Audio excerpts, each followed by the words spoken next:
আসলে ঘটনাটা হঠাৎ করেই ঘটে গেল। আম আমি সেদিন ঘুম থেকে উঠেছি, হঠাৎ করে স্ক্রিপ্ট রাইটার আব্দুল্লাহ জহির বাবু আমাকে ফোন করলেন এবং বললেন যে, "কি করছো?" আমি বললাম, "আমি ঘুম থেকে উঠলাম।"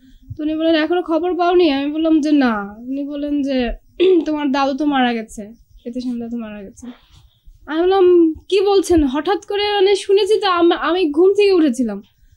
তা আমার বুকটা এমন করে উঠলো যে কামড় দিয়ে উঠলো বুকের ভিতরে, যে এটা কি শুনলাম আমি সকাল সকাল। তখন উনি বললেন যে, তুমি তাড়াতাড়ি এফডিসি যাও, এফডিসিতে হয়তো ওনার লাশ আসবে, আর নইলে তুমি সবচেয়ে ভালো হয় বাসায় গেলে। তখন আমি বললাম, হ্যাঁ বাড়িতেই যাই, কারণ আমি দাদুর বাড়িতে প্রায় যেতাম আগে।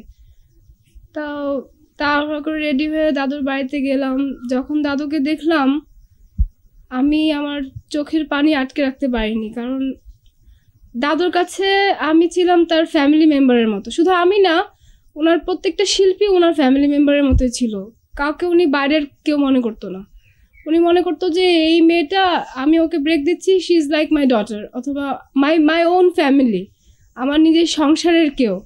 এবং উনি আমাদের সাথে ব্যবহার করতেন এভাবে, আমাদেরকে কাজে লাগাতেন ওইভাবে, আমাদেরকে যেখানে নিয়ে যেতেন এমনভাবে ইন্ট্রোডিউস করে দিতেন যে আমি তার ফ্যামিলির কেউ। আমাকে এভাবে কাঁধে ধরে পরিচয় করে দিতেন যে মাই নিউ ফাইন মুনমুন, আমাকে সাথে পরিচয় করে দিতেন। অনেক বড় বড় ব্যক্তিত্বের সাথে উনি পরিচয় করে দিয়েছেন। After all he was the greatest ব্যক্তিত্ব আমাদের দেশের।